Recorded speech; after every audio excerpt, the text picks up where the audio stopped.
Assalamualaikum warahmatullahi wabarakatuh.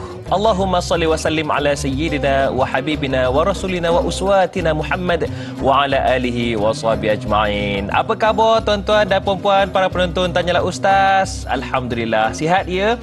Kembali bersama dengan saya Da'i Hadari dalam Tanyalah Ustaz, biar tahu jangan keliru. Dan Alhamdulillah segala puji bagi Allah atas segala nikmat yang Allah telah kurniakan. Nikmat Islam, nikmat iman dan macam-macam lagi nikmat kan tuan-tuan dan puan-puan. Termasuklah pagi ni kita kembali dapat bersua dan juga bersama. Baiklah, untuk hari ini Tanyalah Ustaz hari Khamis 18 Ogos 2022. Kalau ikutkan kira turun tak lama sahaja lagi kita akan menyambut hari kebangsaan kita. Jadi teruskan semarakkan semangat untuk cintakan tanah air kita. Okey. Baiklah para penonton sekalian, untuk pagi ini, pagi yang mungkin saya rasa ada yang sibuk nak ke tempat kerja sebentar lagi, tapi kita ambil masa sekejap sejenak untuk kita timba ilmu untuk topik hari ini. Topik besarnya iaitu sirah, yang mana kita nak fokuskan kepada kemenangan perang pertama. Perang pertama ni perang apa? Adakah sebelum tu ada perang-perang yang lain? Perang ni macam mana, menang ke tidak? Kalau nak tahu dengan lebih lanjut, bukanlah saya, sebab saya ni ilmu ciput sangat, sebab kata orang muda ya.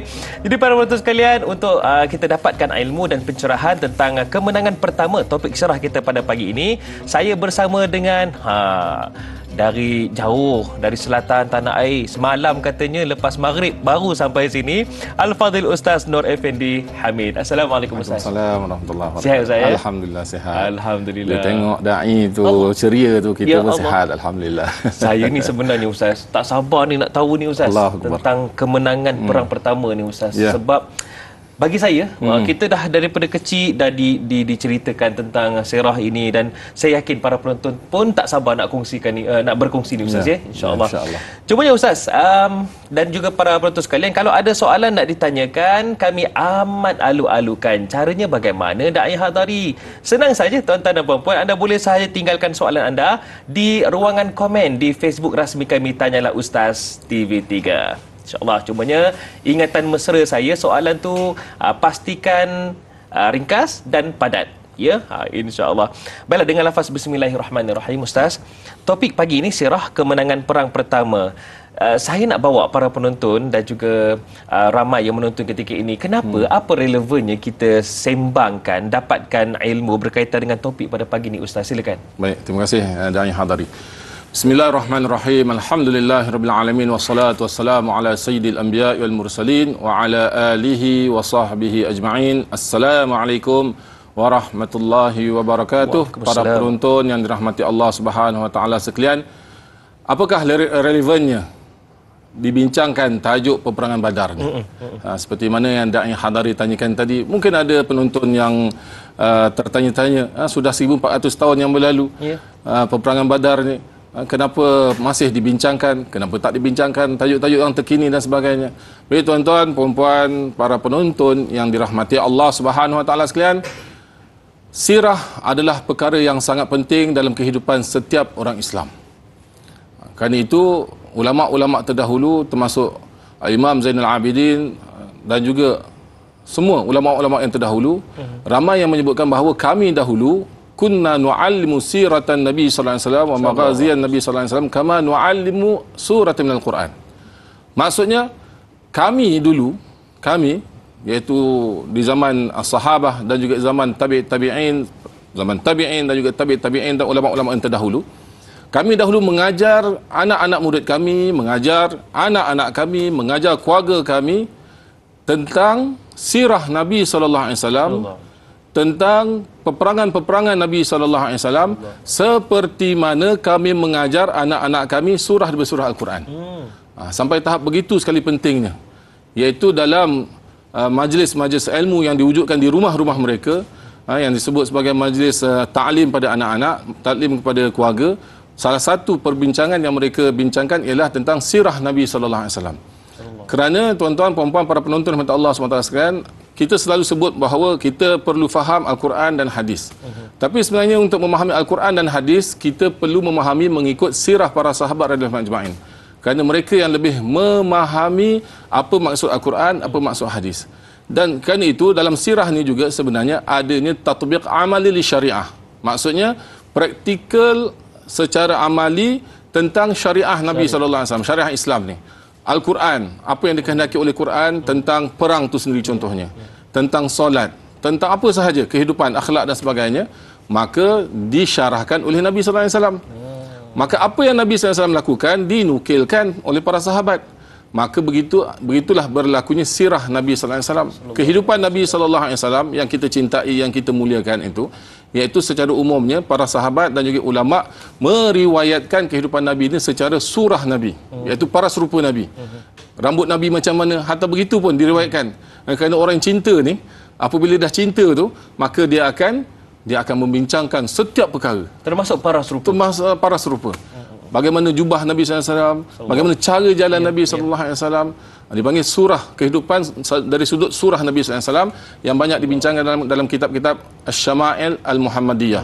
Hatta dibincangkan berapa helai uban, berapa helai uban janggut Nabi SAW pun dibincangkan. Betapa sayangnya mereka dengan Nabi SAW. Dan yang kedua, dari sudut sirah Nabi, iaitu perjalanan Nabi secara kehidupan seharian Nabi. Bagaimana akhlak Nabi, bagaimana cara makan Nabi, bagaimana dakwah Nabi, bagaimana Nabi mentarbiah orang-orang kafir, orang-orang Islam, semua itu dalam sirah Nabi. Dan juga yang ketiga, bagaimana kerisauan Nabi SAW, tangisan Nabi, gembiranya Nabi. Ini semua dalam sirah. Jadi antara tajuk yang penting dalam sirah Nabi SAW, inilah yang kita bincangkan pada pagi ini, iaitu peperangan ataupun kemenangan pertama dalam peperangan. Kemenangan pertama. Kenapa kemenangan pertama ni antara tajuk penting? Sebab dari situ kita nampak bagaimana daripada tidak ada jadi ada, iaitu tidak ada peperangan jadi ada, dan daripada kaum yang lemah, orang Islam di Mekah tertindas. Bahkan dihalau begitu je. Dikeluarkan daripada kampung halaman mereka begitu saja.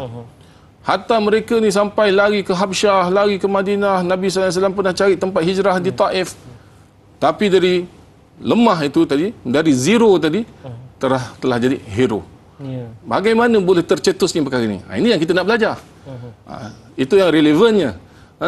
Tajuk begini dalam perbincangan kita, bagaimana kita nak membentuk semula kesatuan di kalangan umat Islam, kekuatan yang ada dalam diri para sahabat. Kerana Allah Subhanahu Wa Taala memerintah kita beriman seperti mana imannya para sahabat.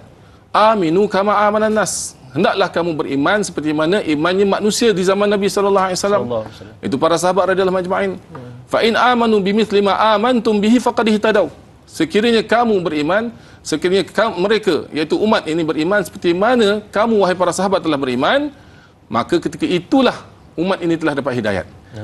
Selagi mana kita tidak beriman seperti mana para sahabat punya iman, selagi itu kita tak dapat hidayat yang sempurna dari Allah SWT. Kerana itu, untuk menyempurnakan iman, kita kena belajar sirah Nabi SAW. Bagaimana nusrah ghaibiyah datang. Nusrah ghaibiyah ni maksudnya bantuan ghaib daripada Allah SWT. Nanti dalam peperangan Badar ni, kita akan lihat banyak peperangan-peperangan, banyak nusrah-nusrah, bantuan-bantuan ghaib yang Allah SWT beri. Bahkan dalam sebuah riwayat yang mengatakan bahawa Uqasyah bin Mihsan dalam peperangan dia guna pedang dia tu, punyalah sungguh-sungguh dia libas pedang dia sampai patah pedang dia. Bila patah, Nabi SAW telah gantikan dia hanya dengan sebatang kayu je. Tapi kayu tu bila dipegang di tangan Uqasyah, dia telah bertukar menjadi pedang yang sangat kuat. Hinggalah dia menggunakan pedang ni hingga ke akhir hayatnya dalam peperangan-peperangan yang seterusnya. Jadi ini antara kita natijah ataupun kesan daripada kita belajar sirah Nabi SAW, kita nampak bantuan-bantuan ghaibiyah, bantuan-bantuan ghaib daripada Allah Subhanahu Wa Taala. Dan kemudian kita kaji pula, kenapa bantuan ini boleh sampai pada para sahabat? Syarat-syaratnya apa? Maka syarat-syarat tu yang kita nak bawa dalam kehidupan kita. Bagaimana iman, bagaimana ketaatan kita pada Nabi SAW. Kenapa dalam peperangan yang lain Allah SWT tak turunkan malaikat seperti peperangan Uhud contohnya. Tetapi dalam Badar Allah SWT turunkan malaikat. Kenapa? Dari situ kita belajar supaya Allah SWT juga beri bantuan kepada kita di zaman ini. Tak mustahil malaikat akan turun. Sebab para ulama mengatakan, maksud para sahabat mengatakan, antaranya Abdullah bin Mas'ud, Abdullah bin Abbas, bahawa 5,000 malaikat yang turun dalam peperangan Badar itu adalah malaikat yang Allah SWT khususkan untuk bantu umat Islam hingga hari kiamat. Jadi tak mustahil hingga ke hari ini pun, sekiranya kita memenuhi syarat-syarat tersebut, Allah SWT akan bantar hantar nusrah ghaibiyah daripada Allah Subhanahu Wa Taala. Itulah kan itu pentingnya kita belajar, dan banyak lagi sebenarnya kepentingan kita belajar sirah ini, khususnya tajuk yang sebesar begini, kerana peperangan Badar ini dinamakan juga Yaumul Furqan, iaitu peperangan yang memisahkan antara hak dan batil. Ulama mengatakan sekiranya dalam peperangan Badar kita kalah, Nabi sallallahu alaihi wasallam kalah, maka hingga ke hari ini tidak ada orang yang akan sembah Allah SWT. Kita tidak akan ada dalam majlis ilmu Tanyalah Ustaz TV3, TV9 ini, dan kita tidak akan kenal masjid-masjid, sebab selepas terbunuhnya Nabi SAW dalam peperangan Badar sekiranya berlaku, maka tak ada dah orang akan menyembah Allah SWT, tidak akan tersebarnya dakwah syariah Islamiah hinggalah ke negara kita ini. Baik. Wallahu a'lam. Sebagai pencerahan awal juga Ustaz, kita nak tahu jugalah, saya mewakili para penonton di luar juga nak tahu, mengapa kita bincangkan juga tentang peperangan ataupun qital ini. Sebab bukankah Islam itu bermaksud sejahtera, salam iaitu sejahtera? Kenapa kita perlu bincangkan tentang peperangan? Dan dari sudut hukum pula, bagaimana? Apakah hukum peperangan itu sendiri? Baik, terima kasih Da'i Hadari. Satu soalan yang sangat bagus untuk pencerahan di awal-awal tajuk kita ni. Okay. Kita perlu membincangkan juga tentang peperangan untuk mengimbangkan antara dua pihak di kalangan umat Islam sendiri. Pertama, yang menyalahgunakan istilah jihad. Salah guna. Dia setiap benda dia kata jihad. Mungkin bukan jihad, mungkin jahat. Sepatutnya jihad tu dipanggil jihad syar'i. Itu yang baru sah. Macam sama juga macam solat. Kan? Solat, contohnya ibu-ibu yang dalam keadaan uzur, dalam keadaan tengah datang bulan, datang hari, haid, nifas, boleh tak solat? Tak boleh solat. Tak boleh. Walaupun solat itu satu rukun Islam yang besar. Walaupun solat itu satu ibadat yang besar, tiang agama. Tetapi bila waktunya tak sah ibu-ibu solat, maka tak bolehlah bersolat. Bahkan sekiranya solat jatuh hukum haram. Haram solat waktu uzur. Gitulah contoh mudah bagi mereka yang menyalahgunakan perkataan jihad. Mereka kata jihad, padahal waktu itu tak boleh mereka berjihad pada ketika itu. Tak boleh mereka mengajak orang berperang pada ketika itu. Dengan meletupkan diri contohnya dan sebagainya. Pada negara-negara yang tidak sepatutnya ada peperangan pun mereka nak wujudkan peperangan contohnya. Maka perlu dijelaskan saya betul apa yang dikatakan jihad syar'i yang betul. Nabi SAW sendiri pun bila berlakunya perang Badar ni, bukannya mula-mula Islam terus nak perang. 13 tahun Nabi SAW bersabar di Mekah.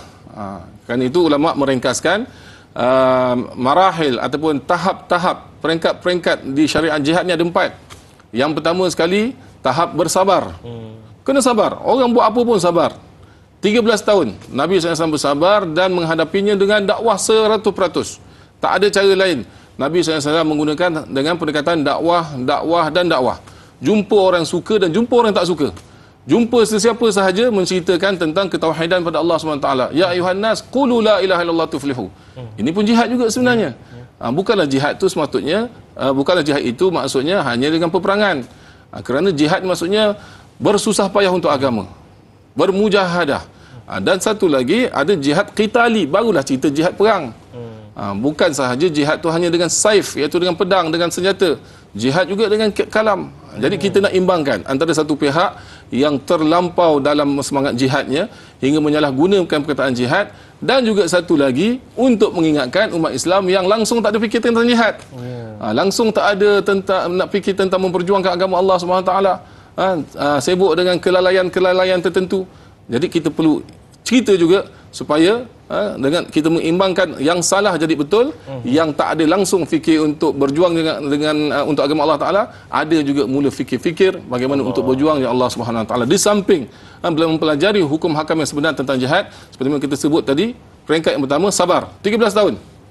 Yang kedua baru diizinkan perang. Diizinkan. Dan diizinkan pula yang ketiga, sekiranya ada musuh yang serang baru kita boleh difa' diri kita, mempertahankan diri, jihad dengan begitu. Selepas itu barulah diizinkan untuk orang Islam yang mula menyerang, tetapi itu pun dengan syarat-syarat yang ketat. Yang pertama sekali mesti hantar dulu utusan dakwah untuk dakwah sesebuah negara tu, untuk dakwah sesebuah kerajaan kafir itu. Lepas tu ada lagi tahap-tahap yang lain, minta jizyah dan sebagainya, barulah boleh cerita jihad perang. Dia bukannya suka-suka macam tu. Tak boleh. Tak boleh. Jadi sekiranya orang mengatakan mentohmah bahawa Islam ini tertegak hanya dengan pedang, tak. Nabi SAW lebih banyak menghantar jemaah-jemaah dakwah di Mekah sendiri. Kemudian ketika Nabi SAW pada tahun 6 Hijrah, khususnya pada tahun 6 Hijrah, bacalah kitab-kitab sirah, tahun 6 Hijrah ni paling banyak jemaah-jemaah dakwah dikeluarkan. Nabi SAW mengutus surat-surat dakwah ke Raja Rom, ke Raja Farsi, ke Raja Habsyah, ke Raja Mesir, Muqawqis, semua Raja Oman dan Bahrain, semua Nabi SAW hantar pada tahun 6 Hijrah. Bukannya itu perang. Jadi ini pun salah satu tajuk yang penting supaya kita menjelaskan perkara sebenar dalam Islam yang dikatakan perang tu apa dia. Bukannya senang-senang sahaja itulah, bukan senang-senang nak sebut jihad, Ustaz. Betul. Ada antara kita para penonton sekalian, bukan main lagi sebut perang, tapi subuhnya gajah. Allahu Akbar. Gajah pun giling kepala, ya. Baiklah para penonton sekalian, insya-Allah pencerahan lagi dan lagi, Ustaz. Kita akan kongsikan sebentar saja lagi. Cuma kita akan rehat seketika, kembali lagi selepas ini.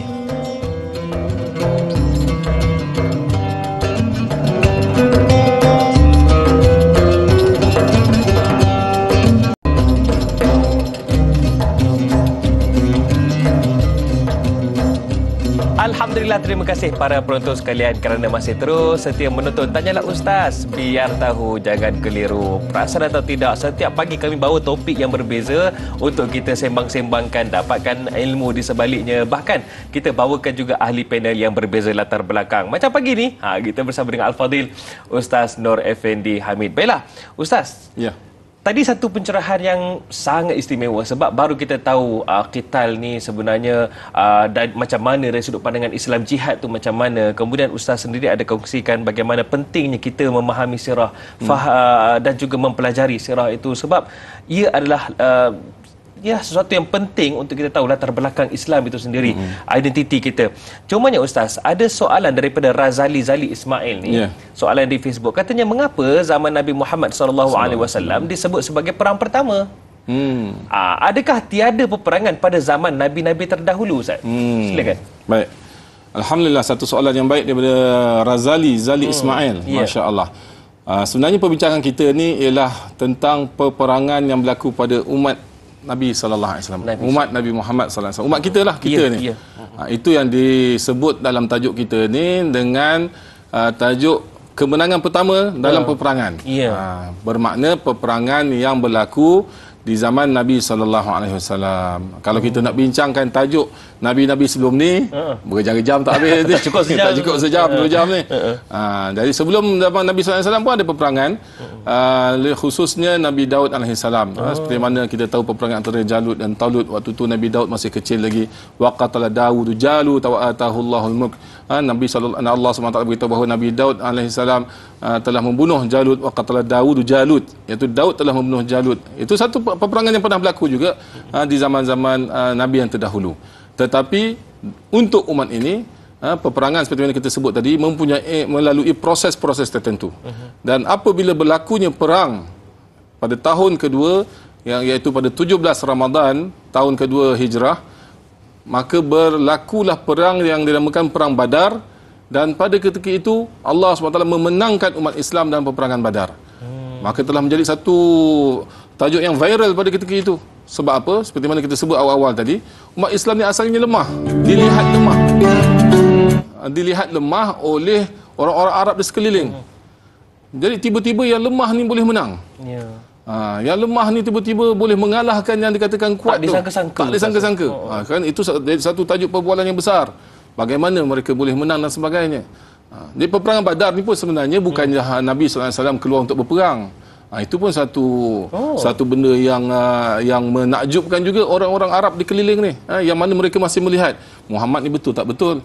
Dahlah dia ni dengan puak-puak dia kena halau dari Mekah, tiba-tiba dia nak berangan ada negara sendiri pula, lepas tu nak lawan dengan tentera yang kuat pula. Ibaratnya begitulah. Ibaratnya satu negara kecil sekarang ni nak melawan dengan negara besar, contoh China ke US ke Rusia ke dan sebagainya kan. Ibaratnya begitu.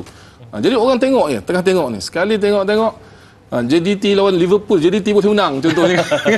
Kan? Satu tak disangka ibaratnya macam itulah kan. Mudah faham penonton-penonton semua. Iaitu satu kumpulan yang kecil boleh mengalahkan satu kumpulan yang sangat besar yang hebat ni. Jadi telah menjadi satu tajuk perbualan pada ketika itu. Hinggalah ke hari ini dibincangkan. Jadi peperangan Badar ni berlaku bukanlah sebab Nabi SAW berperang. Nabi SAW hanya sekadar untuk menggertak. Menggertak kafilah peniaga yang datang daripada Mekah menuju ke Syam. Daripada Mekah nak menuju ke Syam ni, nak menuju ke Palestin, Syria ni, dia kena lalui exit Madinah. Ibaratnya kita macam itulah, highway kita tu ada RNR, ada exit kan. Jadi dia kena lalu Madinah. Jadi ketika itu Nabi SAW nak menggertak sahaja kafilah yang lalu daripada Mekah ke Syam. Tapi terlepas waktu tu. 3 bulan selepas itu barulah dengar cerita kafilah ni nak patah balik. Iaitu pada bulan Ramadan yang nak berlakunya Badar ni. Nabi SAW keluarlah bersama dengan 313 orang hingga riwayat yang lain 319 orang, dan ada riwayat-riwayat yang lain jumlahnya itu untuk menggertak. Tiba-tiba, ringkaskan cerita, orang kafir Quraisy datang nak serang Nabi SAW yang mereka dapat berita Nabi nak mengganggu kafilah peniaga-peniaga mereka ni. Maka di situ dah berlakunya peperangan, dan itulah yang dikatakan peperangan pertama. Walaupun begitu sebenarnya sebelum peperangan Badar tu ada lagi peperangan-peperangan kecil yang pernah berlaku. Kita mungkin dengar peperangan Badar yang pertama kan. Inilah kita punya program ni biar tahu jangan keliru. Kan? Iaitu bukanlah peperangan pertama secara mutlaknya. Sebelum tu dah berlaku 8 peperangan kecil. Ada 8 peperangan kecil. Bermula daripada Nabi SAW hijrah ke Madinah, dah ada dah peperangan-peperangan kecil, cuma ada yang jadi, ada yang tak jadi, ada yang nak bertempur tapi tak jadi, ada yang sekadar main baling-baling batu lah ibaratnya kan. Orang kafir Quraisy lalu kat Madinah, orang Madinah pun tunggu kat luar, kemudian main baling-baling anak panah, iaitu berlakulah peperangan kecil yang tak ada, nampak macam tak ada apa-apa sangat. Tapi yang peperangan besar, betul-betul peperangan yang berlakunya, keluarnya tentera untuk menyerang, inilah peperangan Badar. Jadi ini pun kita kena jelaskan, iaitu soalan tadi, ini soalan iaitu peperangan pertama bukan secara mutlak dalam sejarah umat manusia. Sebelum Nabi Muhammad SAW pun ada peperangan. Peperangan Badar pula bukanlah peperangan pertama secara mutlak, bukan peperangan pertama secara mutlak. Sebelum tu ada 8 peperangan-peperangan kecil. Bahkan peperangan Badar yang kita nak cerita pada pagi ini ada yang dipanggil peperangan Badar Al-Kubra, iaitu Badar yang besar. Sebelum tu ada berlaku juga peperangan Badar Sughra, tapi tak terjadi, iaitu dipanggil peperangan Safayan, iaitu peperangan yang berlaku di Badar juga tapi tak terjadi. Dan peperangan Badar Kubra inilah yang kita yang fokuskan dalam tajuk perbincangan kita pada pagi ini, iaitu bagaimana nusrah Allah sampai dan bagaimana orang Islam menang dan apa yang berlaku sebelum, semasa dan selepas. Wallahu a'lam. Satu perkara yang sangat cantik, Ustaz, Nabi SAW yang merupakan ketua negara waktu itu, bahkan kita sendiri kenal Nabi SAW Habibullah, kekasih Allah, Rasulullah, dan kita semua sedia maklumlah bahawasanya jika dah digelar Rasulullah ini tempatnya tertinggi dan dah memang akan masuk syurga. Tetapi ada satu keunikan yang kita nak diskusikan. Mungkin saya akan tanya kat Ustaz soalan ini. Apabila dapat tahu yang rombongan bala tentera kafir Quraisy dalam perjalanan menuju ke Badar, baginda Nabi SAW bermusyawarah dan mengadakan perbincangan dengan para sahabatnya sama ada bersetuju untuk gunakan jalan perang atau tidak. Kenapa Rasulullah mengadakan musyawarah sedangkan Nabi ini adalah Rasulullah, pemimpin, sepatutnya autoriti padanya? Masya Allah, satu soalan yang sangat berkualiti dan sangat bagus untuk kita bincangkan. Masya Allah. Ini adalah sebagai satu topik untuk kita bincangkan sebagai pengajaran untuk umat ini. Nabi SAW walaupun dia ketua negara dan dia ketua agama, betul, ketua dunia dan akhirat maksudnya, walaupun begitu dia minta pendapat para sahabat dia. Menunjukkan di sini yang pertama kita fahami betapa tawaduknya Nabi SAW. Nabi SAW betapa tawaduknya. Antara contoh tawaduk Nabi SAW yang berlaku dalam peperangan Badar ni, ketika tentera nak dihantar, ketika umat Islam keluar daripada Madinah nak ke Badar ni. Badar ni 150 km, bukan dekat-dekat. Dari Madinah? Dari Madinah. Lebih kurang kalau saya dekat Muar ni, Muar ke Bangi. Lebih kurang. Jalan kaki. Bayangkan, kalau kita naik motor pun, naik kereta pun, sejam setengah, 2 jam baru sampai. Ni bagaimana? Dengan jalan kaki. Dan ketika itu, dengan jumlah tentera, waktu tu bukan tentera, hanya sekadar untuk mengganggu tadi, menggertak. Jumlah umat Islam yang 313 orang tu, hanya membawa 2 ekor kuda, dan hanya ada 70 ekor unta sahaja. Unta hanya 70 saja. Bayangkan 313 nak kongsi naik 313 dengan 70 ekor unta. Maka dibagi-bagikan. Nabi SAW dibagikan bersama Ali dan Abu Lubabah. Iaitu kongsi-kongsi. Naik turun. Ya Ali radhiyallahu an beritahu Nabi SAW, wahai Rasulullah, namshi angka. Maksudnya biarlah kami jalan untuk engkau. Engkau tak payah berjalan lah, engkau naik unta je. Biar kami ni jalan untuk engkau. Nak ceritanya tawaduk Nabi SAW ni tadi. Nabi SAW beritahu, kamu berdua bukan lebih kuat daripada aku. Maksudnya sampai engkau orang nak berjalan, aku tak berjalan. Dan aku pula, pahala aku tidaklah lebih daripada kamu berdua. Aku pun nak pahala juga. Nak ceritanya tawaduknya Nabi SAW tu. Raja tu. Bukannya di escort, bukannya dia tak, dia pun turun juga jalan kaki. Kadang-kadang dikata dengan Ali engkau naik, kadang-kadang dikata dengan Abu Lubabah engkau naik. Sampai tahap macam tu. Tawaduknya Nabi SAW. Begitulah soalan ini tadi, iaitu bagaimana Nabi SAW walaupun dia jadi rasul, tapi dia minta mesyuarat dengan para sahabat. Pertama sekali kita mempelajari sifat tawaduk Nabi SAW. Yang kedua, nak ajar pada kita betapa pentingnya mesyuarat. Kerana itu dalam Quran ada satu surah khas untuk mesyuarat, wasyawirhum fil amr. Dan surah Asyura dinamakan surah Asyura, iaitu surah Syura Syura bercerita tentang mesyuarah, iaitu Nabi SAW pun diperintah untuk wasyawirhum fil amri, hendaklah engkau wahai Muhammad bermesyuarat, minta pendapat dengan para sahabat engkau. Iaitu betapa pentingnya mesyuarat. Jadi dalam urusan dunia pun kita kena selalu mesyuarat. Dalam urusan agama apatah lagilah kita kena selalu mesyuarat. Padahal Nabi SAW boleh terima wahyu. Nabi SAW boleh terima direct dari Allah Ta'ala. Walaupun begitu, dia tetap mesyuarat kerana nak ceritakan pentingnya mesyuarat. Dan dalam peperangan Badar ini, tajuk ni sebab ada mesyuarat, dia berkait rapat dengan peperangan Badar ni. Salah satu sebab kemenangan ni adalah dengan mesyuaratnya Nabi SAW dengan para sahabat. Ketika Nabi SAW sampai ke Badar, dapat berita bahawa Abu Sufyan dah terlepas jalan.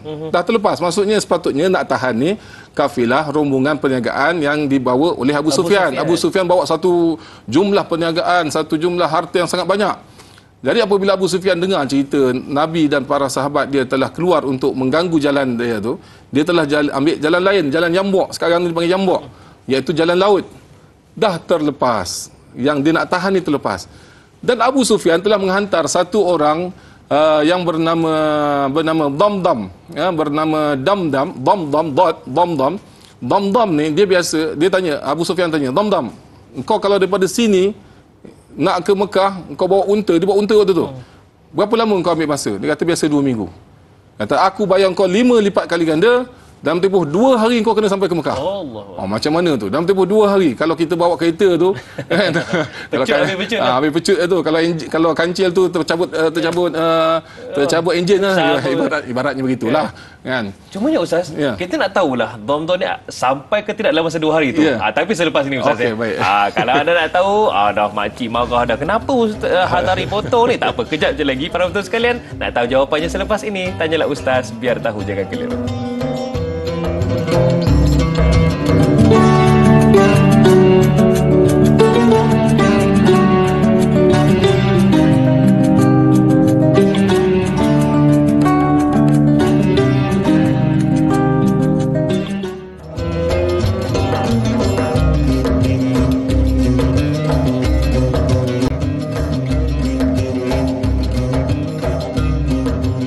Kira di mana sahaja anda menonton ketika ini, terima kasih kerana memilih Tanyalah Ustaz, biar tahu jangan keliru. Ada orang Kota Baru, alhamdulillah, terima kasihlah ya. Orang Penang, orang Kedah, apa abang okey ke? Terima kasihlah sebab tonton Tanyalah Ustaz pagi ini. Baiklah, untuk hari ini kita dapatkan manfaat, iaitu ilmu berkaitan dengan sirah kemenangan perang pertama dengan Al-Fadhil Ustaz Nur Effendi Hamid. Baiklah Ustaz, tadi kisah bagaimana Abu Sufyan menyuruh Damdam untuk sampai ke Mekah dalam masa 2 hari. 2 hari. Sampai ke tidak tu Ustaz? Silakan. 500 km. Itulah. Dalam tempoh 2 hari. Naik unta pula tu. Naik unta pula tu. Kalau kuda tu boleh kata kan laju-laju juga. Tapi tu antara kelebihan unta dan kuda ni. Kuda dia lari laju tapi cepat mengah. Unta tak, dia laju-laju dia akan maintain dia punya fitness dia kuat lagi. Baik. Jadi tuan-tuan perempuan yang Allah Subhanahu Wa Taala sekalian, Damdam ni apabila diutus oleh Abu Sufyan untuk sampai ke Mekah, memang dia betul-betul sampai. Dan dia sampai dalam tempoh 2 hari tu. Ada riwayat mengatakan 2 hari lebih, maksudnya tak sampai 3 hari dia sampai. Jadi bila dia sampai sana, kafir Quraisy telah dapat berita bahawa Nabi Muhammad SAW nak mengganggu, nak mengambil harta yang dibawa oleh Abu Sufyan. Abu Jahal telah mengumpulkan dan mewajibkan semua kabilah-kabilah di Mekah mesti ikut dia. Termasuklah orang-orang yang memang tak nak berperang dengan Nabi pun terpaksa ikut Abu Jahal. Ringkaskan cerita, maka telah keluarlah 1,300 orang bersama dengan Abu Jahal ni untuk serang Nabi sallallahu alaihi wasallam, berperang dengan Nabi sallallahu alaihi wasallam kerana Nabi nak mengganggu rombongan perniagaan yang dibawa oleh Abu Sufyan ni. Kerah paksa lah Ustaz. Kerah paksa. Termasuklah yang keluar berperang ketika itu Abbas, pakcik Nabi sallallahu alaihi wasallam sendiri, dalam keadaan terpaksa. Dan juga ada beberapa orang kafir Quraisy yang memang mereka walaupun kafir tapi mereka sayang Nabi sallallahu alaihi wasallam, suka Nabi sallallahu alaihi wasallam, mereka juga dikerah dengan terpaksa. Bila dah sampai tengah jalan, dah keluar bersama Abu Jahal ni 1,300 orang, Abu Sufyan pun dah selamat lari ke ikut jalan lain. Abu Sufyan hantar utusan supaya beritahu tentera Mekah ni supaya tak payah teruskan perjalanan. Aku dah selamat, dah tak perlu dah.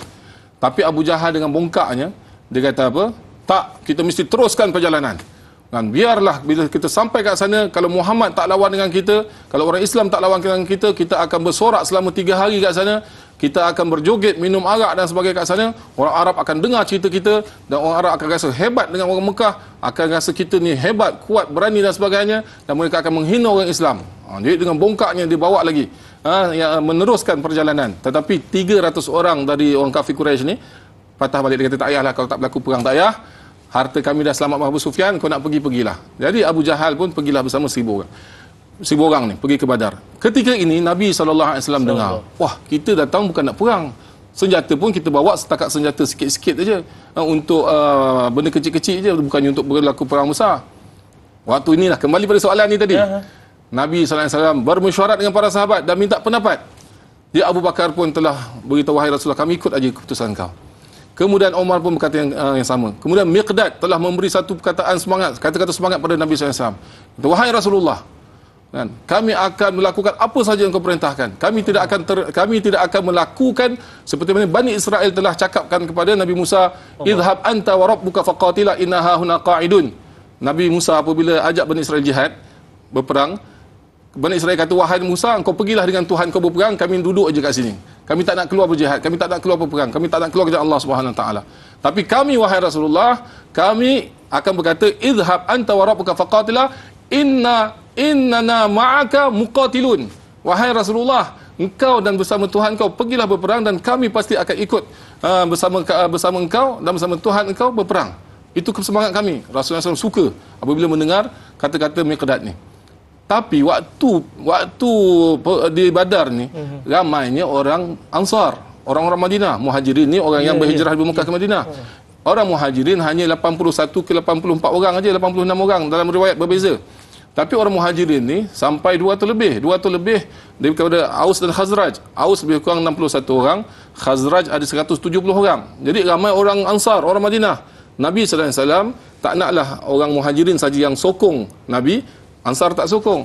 Ini Nabi SAW pun buat kata-kata isyarat, aku nak dengar lagi pendapat yang lain. Jadi Muaz bin Jabal waktu itu ketua orang Ansar berkata, wahai Rasulullah, adakah kami yang kau maksudkan, iaitu kaum Ansar? Rasulullah kata, ya. Kemudian Sa'ad berkata, wahai Rasulullah, kami telah serahkan janji kami sepenuhnya kepada engkau. Allah. Kami telah menerima engkau berhijrah pada kami. Kami serahkan semua harta, kepercayaan kami, keyakinan kami pada engkau. Perintahlah apa saja. Kalau engkau melalui lautan api sekalipun, kami akan pergi. Kami akan mengharungi bersama engkau. Dan sekiranya engkau pergi ke Yaman, lebih kurang daripada situ 1000 km, kami akan pergi bersama engkau, wahai Rasulullah. Sampai tahap macam itu. Rasulullah dengan macam itu suka. Terus Nabi SAW beritahu, kalau begitu kita buat keputusan untuk bertempur dengan tentera Badar. Jadi ada 2 pilihan waktu itu sebenarnya. Ada 2 pilihan. Sama ada Nabi SAW kejar rombongan kafilah tadi. Bila Nabi tahu mereka dah lari ke Yambok, ke arah laut, Nabi boleh kejar. Nabi masih ada masa untuk kejar. Ataupun nak tunggu tentera Quraisy datang ke Badar. Antara dua, ihdab ta'ifatain. Allah Ta'ala beritahu dalam Quran, kami menjanjikan kamu, wahai Muhammad, wahai tentera Islam, salah satu daripada 2 kumpulan. Sama ada perang ataupun harta. Rombongan tadi. Nabi SAW buat keputusan perang. Di sinilah Allah Ta'ala reda dengan para sahabat yang ada di Badar. Kerana itu Ahlu Badar dia adalah ranking pertama dalam para sahabat. Apabila kita membincangkan tentang ranking para sahabat yang paling afdal, Abu Bakar, Omar, Osman, Ali, Ahlu Badar. Jadi kenapa Ahlu Badar ni dia orang yang hebat di sisi Allah Ta'ala? Sebab mereka buat keputusan tinggalkan rombongan yang penuh dengan kekayaan tadi, harta tadi, tolak keduniaan untuk sambut permintaan Nabi sallallahu alaihi wasallam, takaza Nabi sallallahu alaihi wasallam, permintaan Nabi sallallahu alaihi wasallam menyambut untuk perang ni tadi. Sampai tahap macam tu. Dan mereka nampak perang ni kematian. Serang Abu Sufyan tak ada kematian. Di sini ada kematian. Tapi mereka tetap taat pada Nabi sallallahu alaihi wasallam. Ya, apabila pemimpin Nabi sallallahu alaihi wasallam tadi mempunyai sifat tawaduk, mempunyai sifat kepimpinan yang sungguh-sungguh yang bagus, maka Allah Taala beri pun pengikut-pengikut yang bagus tadi. Maka berlakulah pertempuran hinggalah umat Islam menang dengan bantuan Allah Subhanahu Wa Taala, yang insya-Allah ada masa nanti kita akan bincangkan bagaimana 5,000 malaikat turun membantu umat Islam pada ketika itu. Allahu Akbar. Baiklah, soalan dari Hana Wancik. Saya sebenarnya tak sabar lagi nak dengar apa yang Ustaz nak kongsikan sebab terbawa-bawa dalam keadaan tu, cerita tersebut. Cumanya Hana Wancik ni Ustaz, katanya apakah sejarah perang pertama umat Islam melawan kaum kafir Quraisy yang berlaku pada 17 Ramadan tersebut, iaitu perang Badar ni? Mungkin Ustaz boleh perincikan lagi. Kemudian yang kedua, apakah nama lain bagi perang Badar ni Ustaz? Okey, baik. Hana Wanci, Masya Allah, satu soalan yang baik. Itu ada dua soalan. Apakah peperangan yang berlaku pada 17 Ramadan? Sebenarnya banyak peperangan berlaku pada bulan Ramadan di zaman Nabi sallallahu alaihi wasallam, sebelum Badar dan juga selepas Badar. Tapi apa yang kita nak bincangkan pada pagi ini ialah tentang peperangan Badar itu sendiri. Namanya peperangan Badar, terkenal dengan peperangan Badar. Tetapi dalam Al-Quran dan juga dalam kitab-kitab sirah dikenali juga dengan peperangan Badar Al-Kubra. Seperti mana kita sebut awal tadi, sebelum peperangan Badar ni ada satu lagi peperangan yang dipanggil peperangan Badar Sughra. Hampir berlaku peperangan di perkampungan Badar ni, sebenarnya nama tempat. Nama tempat hampir berlaku di situ tapi tak jadi. Jadi nama pertama untuk peperangan Badar ini disebut juga peperangan Badar sahaja. Yang kedua disebut sebagai Badar Kubra, juga disebut sebagai Yaumul Furqan. Yaumul Furqan iaitu hari peperangan yang memisahkan antara hak dan batil. Ini juga tadi kita dah sentuh sebenarnya. Itu sekiranya tentera Badar kalah, Nabi SAW terbunuh di Badar, maka sudah pastilah sekarang ni kita tidak berada dalam majlis ilmu ni. Betul. Kerana orang Islam telah terhapus sepenuhnya, Nabi SAW telah terhapus, maka dakwah tak akan sampai di sini. Kita sekarang ni ada agama Islam sebab Nabi SAW menghantar dakwah ke negara tertentu, kemudian daripada negara tertentu itu sampailah dakwah pada kita. Dan juga diberi nama Yaumul Jam'an, Yaumul Taqal Jam'an, iaitu hari yang mana bertemunya dua pihak yang besar. Dua tentera yang besar bertemu berperang, iaitu pihak atas kebenaran dan pihak atas kebatilan. Dan akhirnya Allah Subhanahu Wa Taala memenangkan pihak yang benar ini, kerana Allah Subhanahu Wa Taala akan sentiasa membantu mereka yang benar. Bukan sahaja di zaman Nabi sallallahu alaihi wasallam, bahkan hingga ke hari ini, sekiranya kita atas kebenaran, pasti Allah Subhanahu Wa Taala akan bantu kita. Wallahu a'lam. Baik Ustaz, ada satu soalan yang saya rasa ramai juga nak tahu satu persatu peristiwa ini. Tetapi berdasarkan fakta Ustaz. Baiklah, tadi Ustaz ada kongsikan Quraisy telah keluar dengan bilangan kira-kira kerah paksanya 1,000 orang tentera selepas 3 orang patah balik. 1,300 orang patah balik. 300 orang patah balik. Antaranya 600 orang tentera berbaju perisai. Allahu Akbar. 100 ekor kuda. Kemudian kuda tersebut dipakaikan 100 baju perisai. Kemudian tak termasuk lagi dengan baju perisai tentera pejalan kaki dan juga 700 ekor unta. Selain daripada itu, mereka turut membawa penyanyi-penyanyi perempuan yang memukul gendang dan menyanyi mengutuk Islam. Manakala bilangan orang Islam pula hanya seramai 313 atau 314 orang. Riwayat yang berbeza. Kebanyakan mereka daripada golongan Ansar membawa 70 ekor unta sahaja. Dan hanya 3 ekor kuda. 2 ekor. 2 ekor kuda sahaja. Bahkan pedang pula tak banyak, serta panah. Apa strategi Rasulullah? Kalau kita Ustaz, biar betul boleh menang ke ni? Silakan Ustaz. Baik, itulah hebatnya Nabi kita Muhammad sallallahu alaihi wasallam. Nabi sallallahu alaihi wasallam ni kalau atas tikar sejadah, dia macam budak-budak kecil. Menangis depan Allah, ya Allah, ya Allah, ya Allah. Menangis. Sampai isteri-isteri kata, sampai membasahi janggut-janggut baginda sallallahu alaihi wasallam. Bila dia bersama dengan isteri, dialah yang paling caring, dialah yang paling Masya Allah, Masya Allah. sampai dia minum tu bertukar cawan dengan Aisyah tu, romantiknya Nabi sallallahu alaihi wasallam, masya-Allah. Bila dia bersama para sahabat, dia lah orang yang paling hebat, nampak dia punya kehebatan itu. Bila dia berada dalam medan perang, dia menjadi panglima perang yang paling hebat. Inilah Nabi kita sallallahu alaihi wasallam, yakni qudwatun hasanah, ikutan yang terbaik. Ya, apabila Nabi sallallahu alaihi wasallam dapat kata-kata semangat daripada para sahabat tadi, dan dia dah nampak dah bahawa para sahabat ni mempunyai keikhlasan yang sungguh-sungguh untuk bersama dengan dia dalam jihad, walaupun dalam dengan alatan perang yang sangat ringkas dan tak ada pun alatan perang yang besar-besar, maka Nabi SAW telah mengatur strategi yang tidak biasa dilakukan oleh orang-orang Arab ketika itu. Biasanya orang Arab ni, dia akan buat satu cara, dia datang kejap, dia tinggal, dia pergi. Macam dia nak takut-takutkan. Dia nak provoke dulu. Tentera nak provoke. Tapi Nabi SAW tak. Dia telah, yang pertama sekali, Nabi SAW telah memberi kata-kata semangat yang menaikkan semangat keimanan para sahabat. Itu yang pertama sekali. Keimanan. Meningkatkan keimanan. Nabi SAW tahu para sahabat ni takut. Dia pun sendiri rasa takut. Nabi SAW sendiri rasa takut. Bukan pergi untuk perang. Tiba-tiba perang. Nabi manusia juga. Kan? Nabi bukan malaikat. Nabi ada perasaan takut juga. Jadi dia takut, bukannya takut peribadi dia. Nabi SAW tak takut peribadi dia. Dia tak takut mati. Dia tak takut syahid. Dia takut dakwah yang difikir jauh lagi ni. Negara Madinah yang difikir lebih jauh lagi ni terbantut. Bahkan baru lepas hijrah. Baru 2 tahun, tak sampai 2 tahun. Jadi Nabi SAW risau benda-benda macam ni. Jadi Nabi SAW telah beri semangat pada para sahabat yang 313 orang ni. Yang pertama sekali Nabi beritahu tentang syurga. Iaitu bagaimana syurga untuk orang-orang yang berjihad yang Allah SWT. Para sahabat ni dengar tentang syurga, mereka seronok. Kan? Apabila kita sayang isteri kita di rumah, apatah lagi kalau dengar tentang bidadari. Bidadari yang akan kita dapat dalam syurga. Makanan-makanan yang sedap-sedap dalam syurga. Ada bahkan Umair, salah seorang yang ikut perang ni, dia tengah makan kurma ni. Tengah makan kurma, dia dengar Nabi SAW cakap macam ni. Cerita tentang semangat-semangat perang ni, betapa pentingnya menjaga Islam dan sebagainya. Dia buang tamar dia tu. Kalau aku tunggu kau habis ni, lama lagi aku nak hidup ni. Dah, dia tinggalkan, dia baling, dia terus masuk dalam peperangan sampai tahap macam tu. Bahkan para sahabat radhiyallahu ajma'in telah menunjukkan kesungguhan, dan Nabi SAW telah mengatur saf tentera, saf macam saf solat. Dia tentera ni, dia ada strategi-strategi dia, kedudukan tertentu. Tapi waktu ni Nabi SAW mengatur para sahabat seperti saf solat. Ketika itu Nabi SAW nak mengajar sebenarnya macam mengajar berkawat lah. Kan? Orang dalam tentera polis ada berkawat kan. Bukannya tengah perang tu kita nak berkawat macam tu. Tetapi nak latih ketaatan, nak latih fokus kan. Nabi SAW perintah semua saf rapat.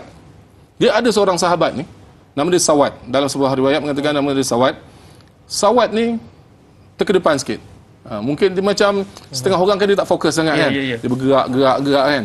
Nabi SAW cocok perut dia dengan tongkat Nabi. Sawad, masuk saf. Maksudnya jangan ke depan, kena taat, patuh, fokus. Ibarat macam tu. Sama, rapat. Iaitu nak fokus ni, dia perang kena fokus kan, dan ketaatan kena tinggi. Sawad rasa sakit. Sawad kata, "Wahai Rasulullah, engkau telah menyakiti aku." Waktu dia tak pakai baju. "Wahai Rasulullah, engkau telah menyakiti aku.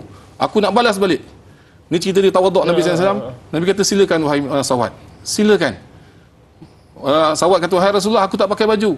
Engkau cocok kena perut aku. Engkau pun kena buka." Sahabat-sahabat yang lain marah lah. Apa kau ni Sawad? Kita tengah nak berkawat. Kita nak fokus. Engkau nak cerita ni pula kan? Rasulullah pun buka. Kemudian Sawad terus peluk Nabi, cium perut Nabi. Nabi tanya, "Wahai Sawad, apa kau buat ni?" Itu, "Wahai Rasulullah, kau tahu sekarang kita nak berperang. Aku tak tahu aku hidup atau tak dalam peperangan ni. Sebelum aku mati, aku nak kenakan kulit aku dengan kulit engkau Rasulullah." Kan ada kenikmatan macam kita cium anak kita kan. Kulit bertemu kulit, ada nikmat dia sendiri kan. Macam tu Sawad ni dia nak nikmat, kena kulit Nabi SAW. Maka Nabi SAW mendoakan kebaikan untuk dia. Tapi dia tak mati dalam peperangan Badar. Sawad ni hidup hingga dia mengikuti peperangan-peperangan yang lain juga selepas itu. Jadi bagaimana Nabi SAW persediaan tadi persediaan yang soalan dari persediaan. Saya yakin ramai nak tahu dengan lebih lanjut persediaan tu macam mana, kemudian dari sudut persenjataan pun macam mana. Cumanya sebentar lagi Ustaz. Baik. Ramai pula kata tadi dah potong lagi dan yang hari ni tak apa, sebentar lagi Ustaz. InsyaAllah nantikan selepas ini tanyalah Ustaz, biar tahu jangan keliru.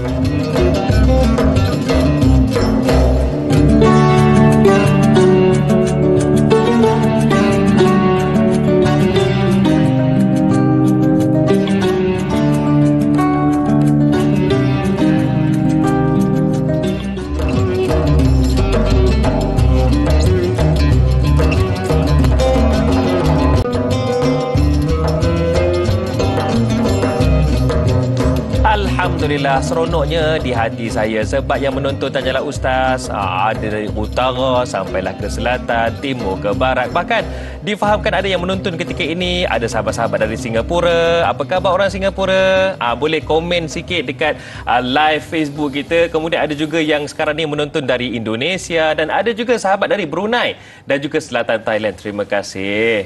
Masih jadikan Tanyalah Ustaz sebagai tontonan anda pada pagi ini. Masih lagi kita bicarakan topik sirah kita kemenangan perang pertama bersama dengan Al-Fadhil Ustaz Nur Effendi Hamid. Baiklah Ustaz. Ya. Selepas sahabat Rasulullah mengadakan satu barisan yang begitu hebat, bagaimana strategi Rasulullah berikutnya? Nabi SAW telah mengatur para sahabat di pihak kanan, pihak kiri dan pihak tengah. Dan Nabi SAW telah mengaturkan di kaum Ansar dan Muhajirin, iaitu batalion-batalion lah. Apabila bersama dengan kawan-kawan sendiri dia lebih semangat. Kan? Kaum Muhajirin diketuai oleh Mus'ab bin Umair. Mus'ab ni budak muda. Dialah utusan pertama dakwah Nabi SAW ke Madinah. Sebelum Nabi SAW berhijrah ke Madinah, Mus'ab bin Umair lah yang telah mengislamkan ramai penduduk Madinah pada ketika itu. Walaupun ada Umar, ada Abu Bakar, ada sahabat-sahabat yang lain, Nabi SAW telah memilih Mus'ab kerana ketaatan sangat penting.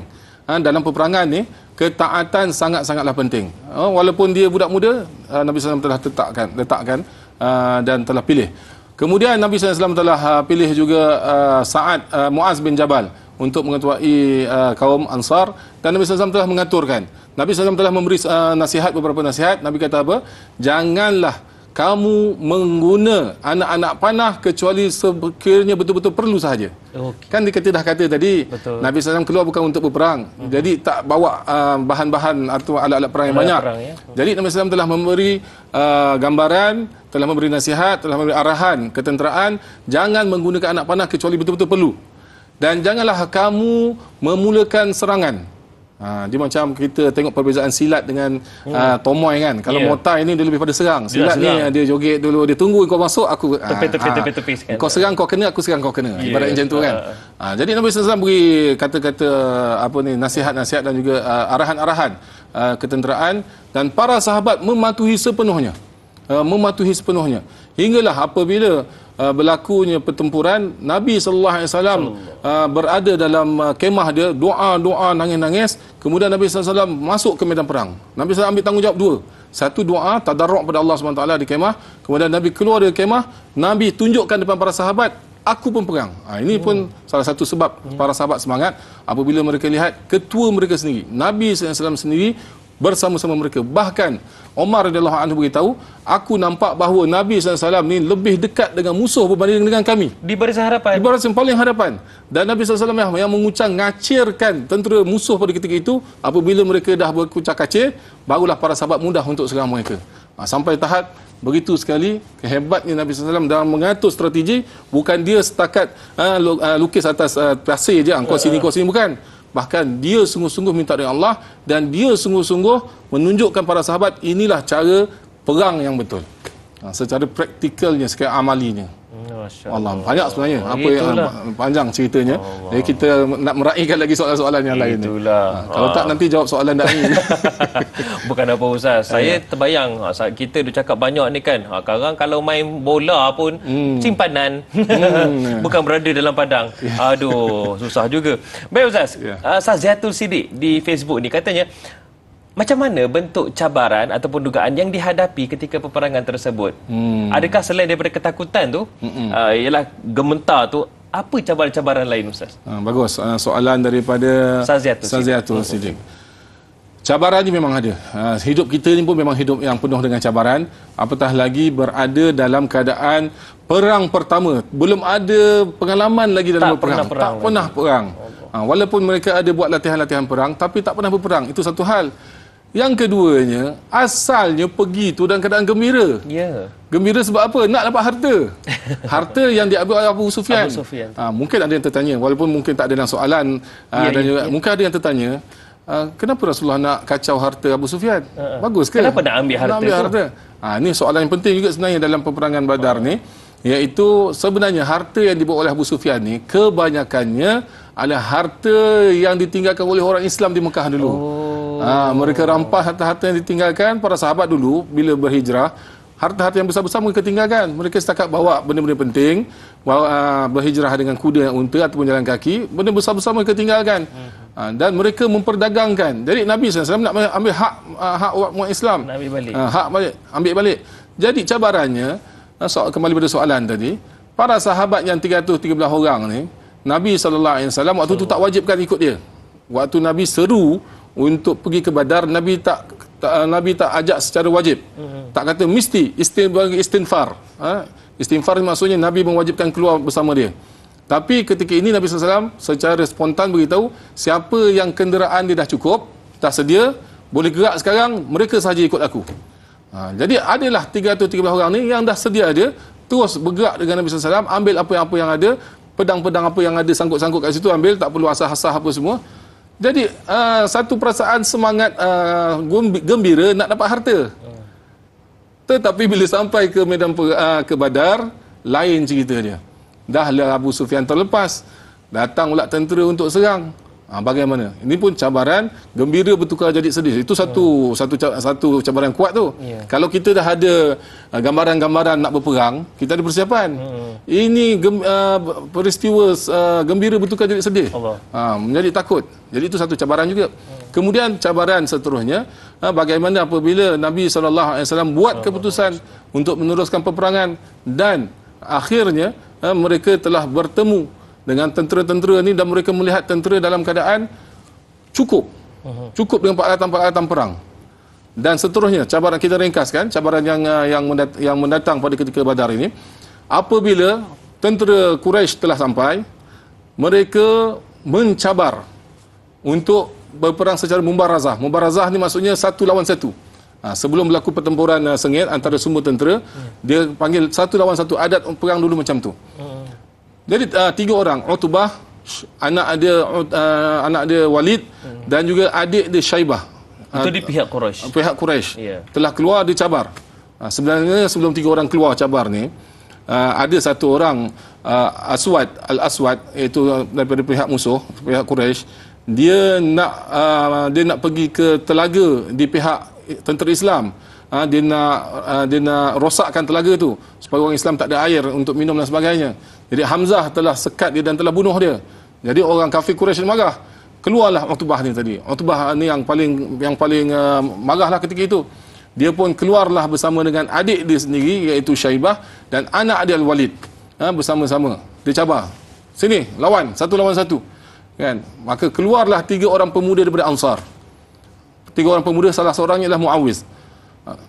3 orang daripada kafir Quraisy ni, Utbah ni kata apa? Kami tak nak kamu ni Ansar, kami nak berperang, kami nak bergaduh, kami nak lawan satu-satu dengan kaum kami sendiri iaitu Muhajirin.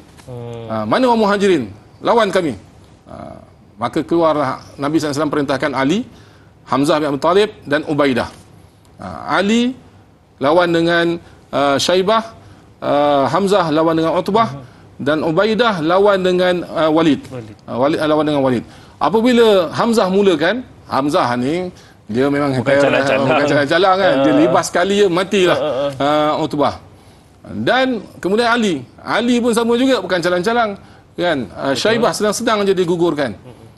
Tinggallah Ubaidah dengan Walid. Ubaidah hentak Walid, Walid hentak Ubaidah, dua-dua cedera. Dan akhirnya Ubaidah ni akhirnya mati juga disebabkan kecederaan ini. Dan Ali dan Hamzah radhiyallahu anhuma telah bantu Ubaidah bunuh Walid.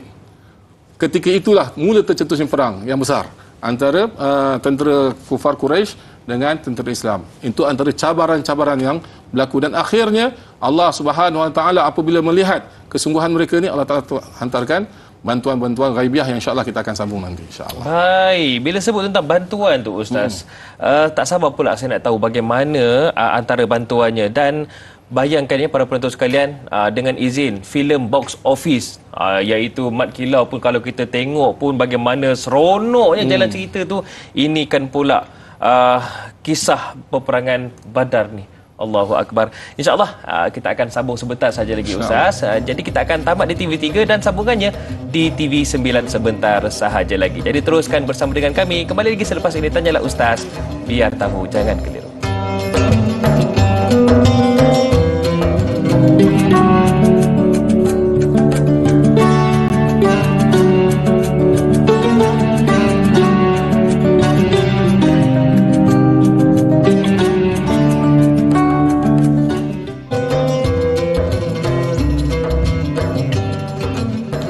Segala yang terbaik kami sajikan di rangkaian Raudah TV3 dan juga TV9, terutamanya Tanyalah Ustaz, biar tahu jangan keliru. Baiklah, alhamdulillah para penonton sekalian, kembali bersama kita dapatkan info, ilmu, manfaat bersama dengan topik kita iaitu sirah, yang mana kita fokuskan kepada kemenangan perang pertama iaitu peperangan Badar.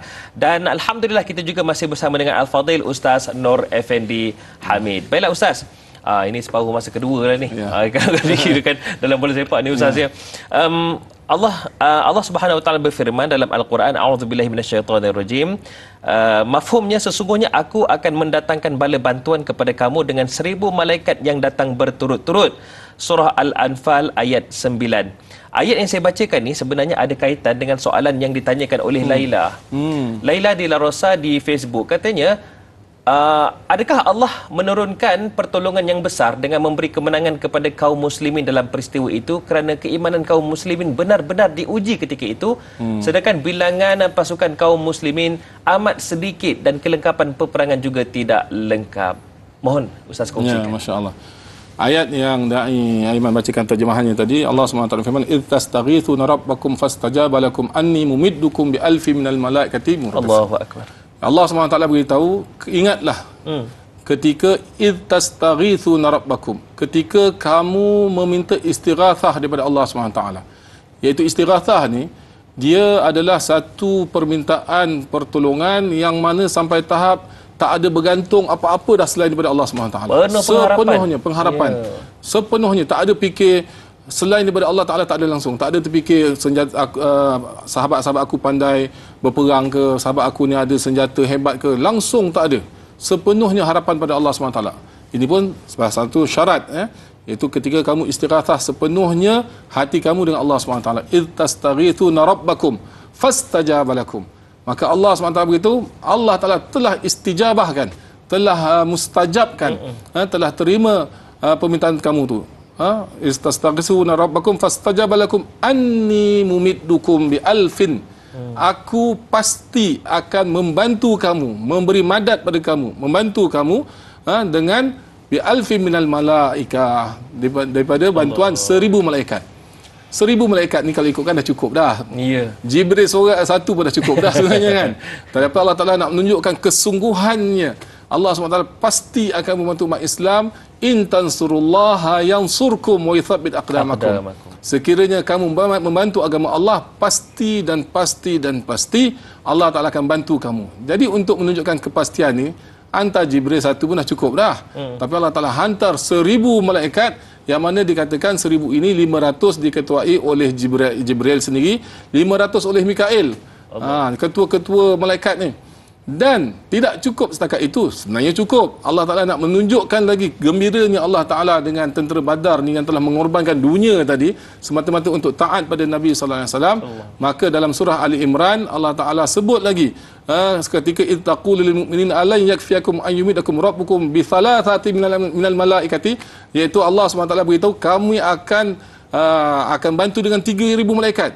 Tetapi apabila berlakunya peperangan, Allah Ta'ala bukan hantar 1000, Allah Ta'ala bukan hantar 3000. Bala in tasbiru wa tattaqu wa ya'tukum min fawrim hadha yumdidkum rabbukum bi 5000 minal malaikah. Itu Allah SWT beritahu, sekiranya kamu bersabar, bala in tasbiru wa tattaqu, dan kamu takwa pada Allah, Allah Ta'ala akan hantar 5000 malaikat.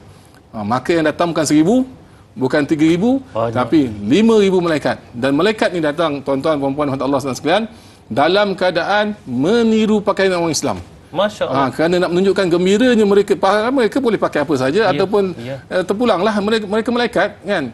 Tapi Allah Ta'ala hantar mereka dalam bentuk mereka pakai pakaian para sahabat.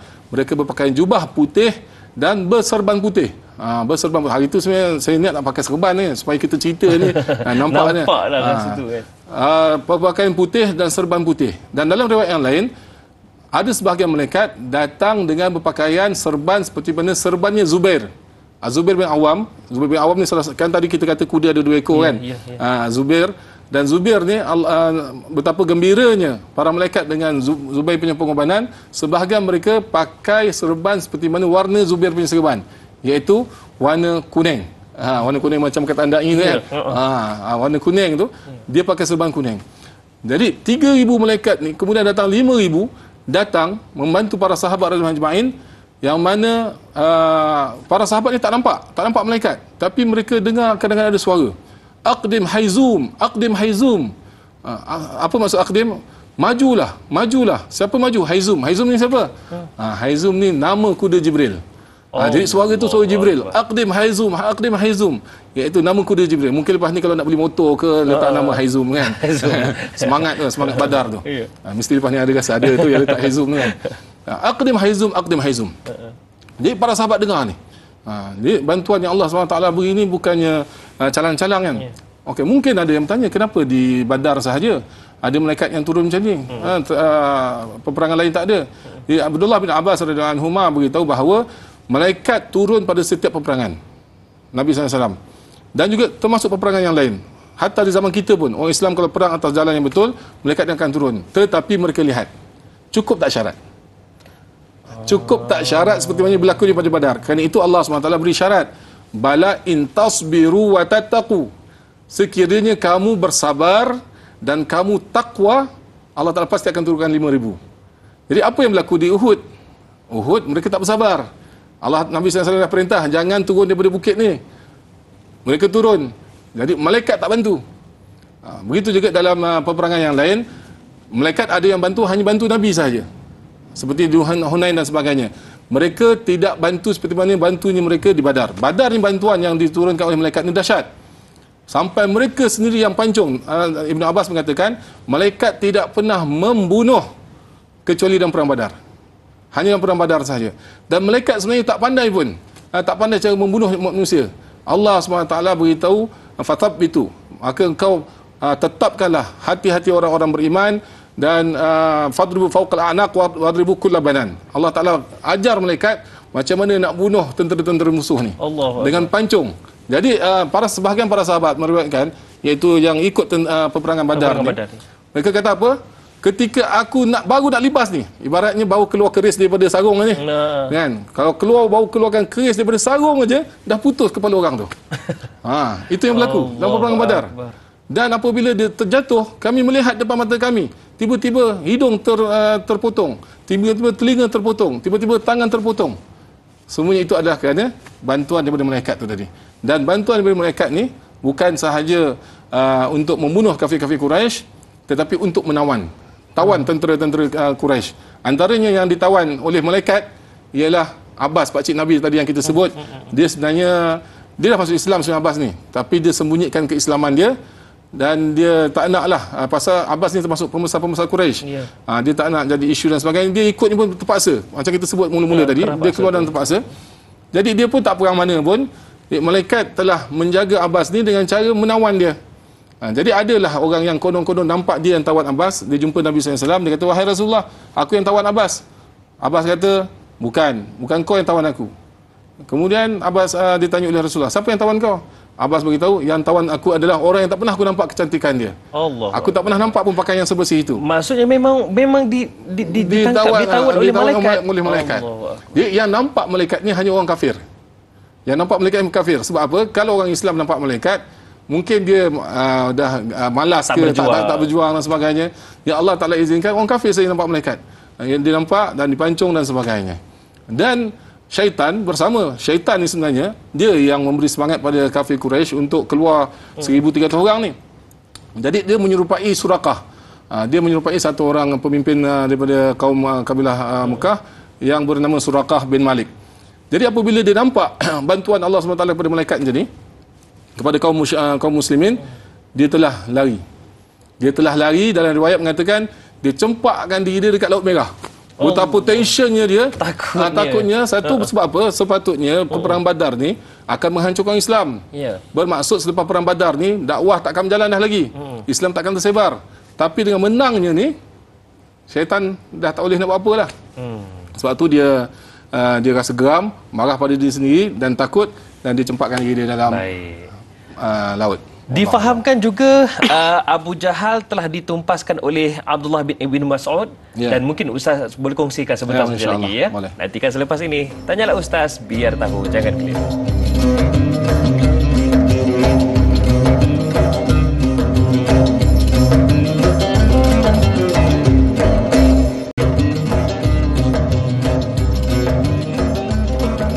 Tanyalah Ustaz, biar tahu jangan keliru. Hari ini kita dapatkan info dan juga ilmu berkaitan dengan kisah ataupun sirah Perang Badar. Bagaimana untuk hari ini kemenangan perang pertama dan perinciannya kita bersama dengan Al-Fadhil Ustaz Nur Effendi Hamid. Dan saya nak mohon kepada anda semua untuk mungkin dapatkan ilmu dan sebarkan juga kepada mereka yang terlepas untuk menonton pada pagi ini kan.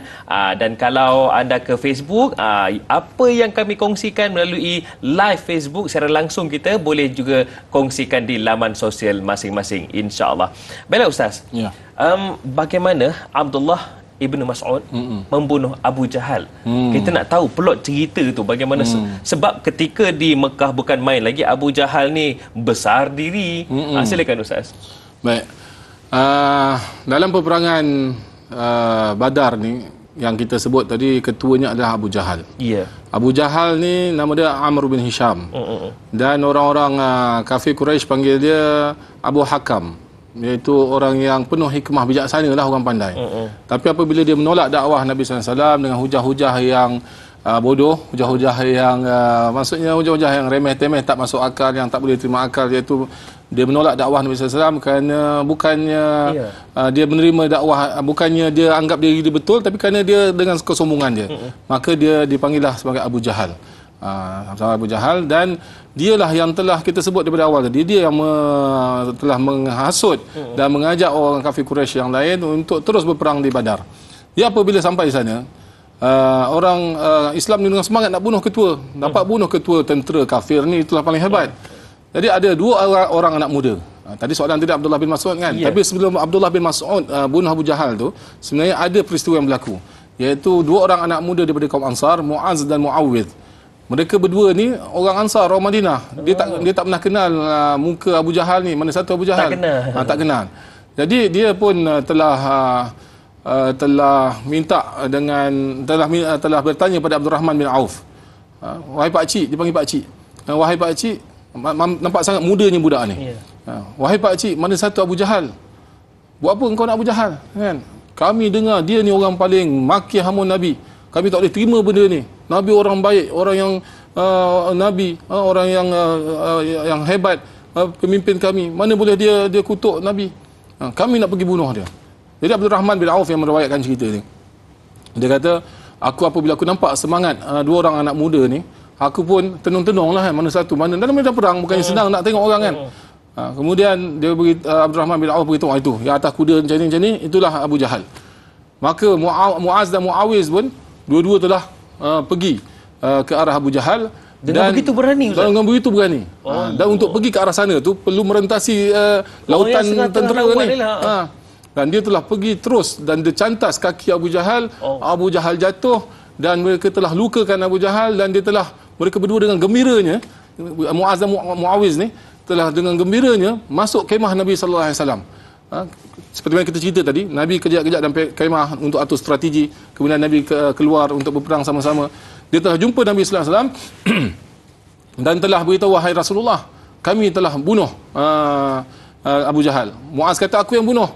Muawiz kata, tak, aku yang bunuh. Dua-dua berebut, kata kan. Bangga kan apabila dapat bunuh ketua tentera kafir ni. Maka Nabi kata, tunjukkan kedua-dua pedang kamu. Bila Nabi tengok dua-dua pedang, Nabi kata, kamu dua-dua telah membunuh, bersama-sama telah membunuh Abu Jahal.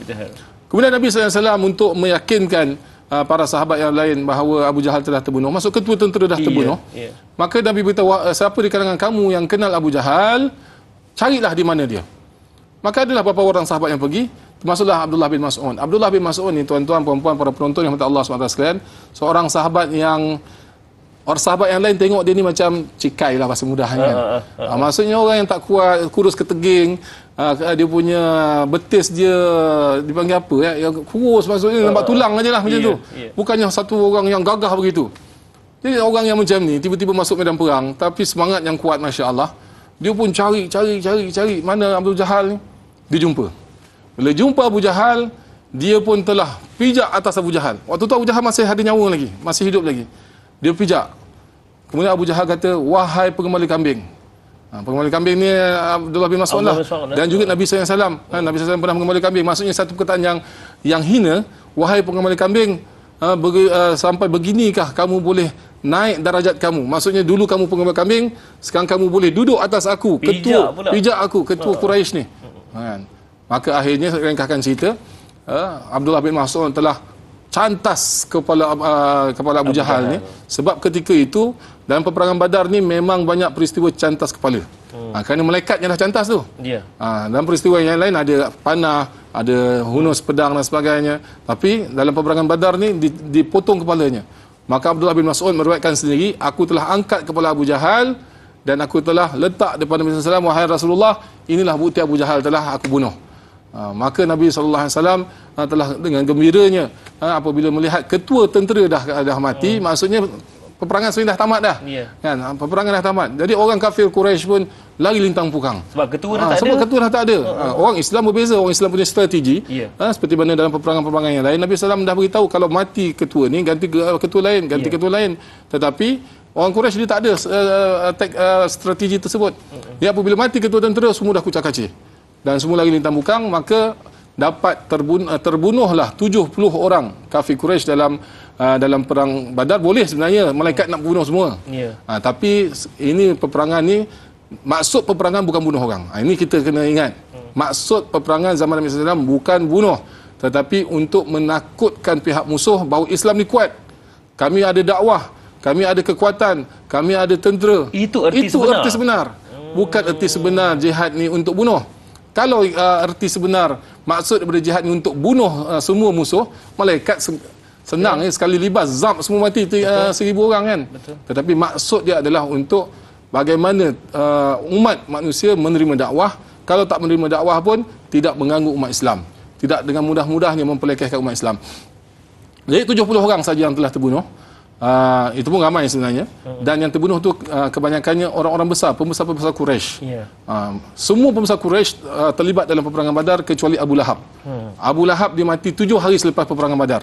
Walaupun dia tak mati dalam peperangan Badar, tapi apabila dia terkejut dengan peperangan yang kalah tu, pembesar-pembesar Quraisy dah mati terbunuh. Dia sampai kena satu penyakit macam penyakit ta'un. 7 hari selepas peperangan Badar dia pun mati. Mati dalam keadaan hina. Seperti mana terhinanya mati orang-orang yang di Badar. Terhinanya mati orang di Badar ni, tuan-tuan, perempuan, para penonton yang Allah SWT. Mereka ni mati dalam keadaan busuk. Mati itu terus busuk. Sampai Abu Jahal ni, dia bila mati tu, dia terus kembung tubuh dia. Biasa, sepatutnya kembung ni mungkin 3 hari ke 4 hari kan. Berhari-hari. Ini tempoh hari yang sama mati tu, terus kembung. Dan jasad dia telah memenuhi yang disebut tadi, darak tadi, iaitu baju besi tadi. Dah sampai tak boleh nak buat apa dah. Terbiar begitu sahaja. Dan busuk begitu saja. Kebanyakan mayat-mayat ni ataupun disebut bangkai-bangkai tentera musuh ni dibiarkan begitu saja. Dan tak di tanah sebab busuk begitu saja. Perkara yang sama berlaku pada Abu Lahab di Mekah. Abu Lahab di Mekah ni berlaku yang sama juga. Dia mati dalam keadaan busuk. Sampai orang Mekah sendiri, kafir sendiri, orang kafir, kawan-kawan dia sendiri tak nak kebumikan dia, cempakkan dia jauh-jauh macam tu je. Tolak daripada terlalu busuk. Ini nak ceritanya hinanya orang menghina agama. Kerana itu kita ambil juga pengajaran dari sini. Janganlah kita hina agama, jangan kita hina Nabi, jangan kita hina Al-Quran, jangan kita hina Allah. Dah berlaku zaman sekarang ni pun banyak berlaku. Yang hina Nabi SAW dengan karikaturnya, dengan hina Nabi SAW dengan hina agama dan sebagainya. Allah SWT dah tunjuk banyakkah kematian mereka, kematian yang menghinakan. Wallahu a'lam. Allahu akbar. Itulah apa yang berlaku, pengajaran kepada musuh-musuh Islam. Baiklah Ustaz, mungkin ini juga boleh kita belajar.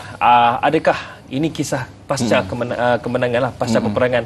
Adakah kemenangan peperangan ini menjadikan orang bukan Islam memeluk agama Islam, dan kemenangan satu petanda sebagai kemenangan juga buat Rasulullah sallallahu alaihi wasallam? Alhamdulillah, satu soalan yang baik. Ya, memang betul kemenangan Badar ini memang menunjukkan kemenangan Nabi SAW, dan satu kemenangan yang besar. Kerana itulah sampai ke hari ini kita cerita. Hingga ke hari ini, buku-buku sirah, kitab-kitab sirah, bahkan kalau kita lihat buku-buku sirah anak pelajar-pelajar di sekolah-sekolah rendah pun dah ada ceritakan bagaimana kemenangan Nabi SAW. Dalam kitab-kitab sejarah di sekolah-sekolah, di pondok-pondok, di madrasah tahfiz dan sebagainya, menceritakan kemenangan ini. Sebab apa?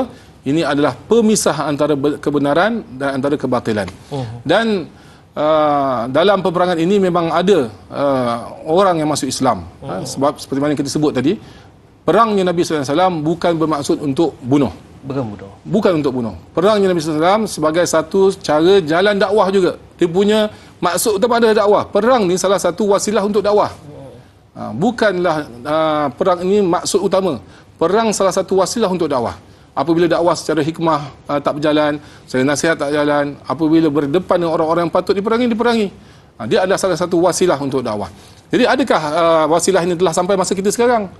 Kita sekarang ni melalui fasa-fasa yang mungkin fasa di Mekah Nabi SAW. Fasa kita tengah lemah, kita tengah ditindas. Jadi kita kenalah guna fasa Nabi SAW tersebut. Cara dakwah kita, cara pendekatan agama kita dan sebagainya.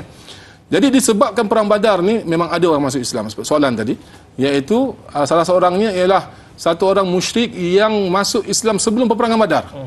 Dia jumpa Nabi SAW 3 kali. Dia jumpa, wahai Rasulullah. Dia ni terkenal dengan ilmu ketenteraan juga. Dia jumpa Rasulullah, wahai Rasulullah, aku nak masuk Islam. Wahai Rasulullah, aku nak berperang bersama engkau.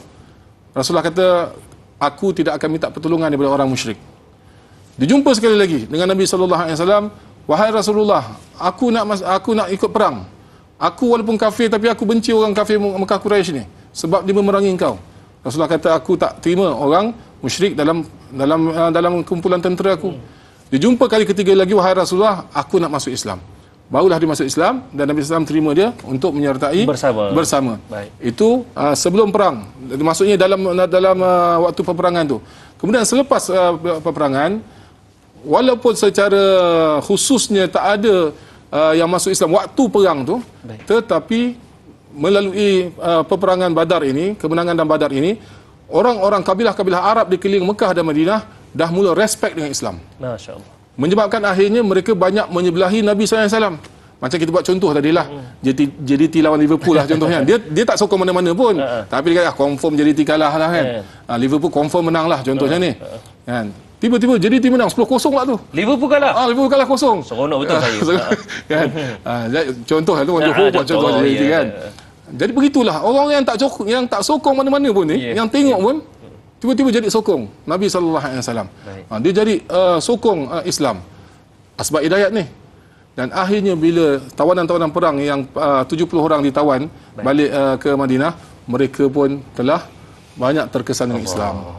Begitu hebat. Panjang sebenarnya. Banyak yang kita boleh belajar, Ustaz. Banyak pun yang kita belajar. Cumanya Ustaz, sebagai kesimpulan Ustaz, bertepatan dengan bulan ini adalah bulan kebangsaan, bulan kemerdekaan, dan kita belajar juga tentang bagaimana peperangan Badar ni, dan kita menang dalam peperangan Badar ini. Bagaimana Ustaz, para sahabat dan juga Rasulullah berjuang di jalan Allah kerana Allah, dan juga mempertahankan negara Islam yang pertama iaitu Madinah. Bagaimana kita konsep dalam hubbul watan, cintakan negara dan juga tanah air kita, bagaimana, apa yang kita boleh lakukan untuk memanfaatkan diri kita, usaha kita, ilmu yang kita ada, kebolehan yang kita ada untuk agama, bangsa dan negara kita, Ustaz? Baik, satu soalan yang bagus, iaitu sebenarnya semua pihak perlu terlibat dalam menang ni. Untuk menang, kita setiap pihak kena bertindak. Individu, masyarakat dan juga pihak atasan kerajaan, semua kena bertindak mengikut apa yang Allah Ta'ala tetapkan, apa yang Nabi SAW tetapkan. Itulah taat Allah dan taat Nabi. Di situlah ada kejayaan sebenar. Walaupun nampak macam kita kalah, tapi sebenarnya bukan kekalahan. Kemenangan kita yang sebenar apabila kita dapat taat perintah Allah, taat perintah Nabi SAW, ikut ajaran Allah, ikut ajaran Nabi SAW sebagainya. Di situlah kemenangan kita yang sebenar. Bagaimana Allah Ta'ala nak menangkan lepas tu, itu adalah urusan Allah SWT.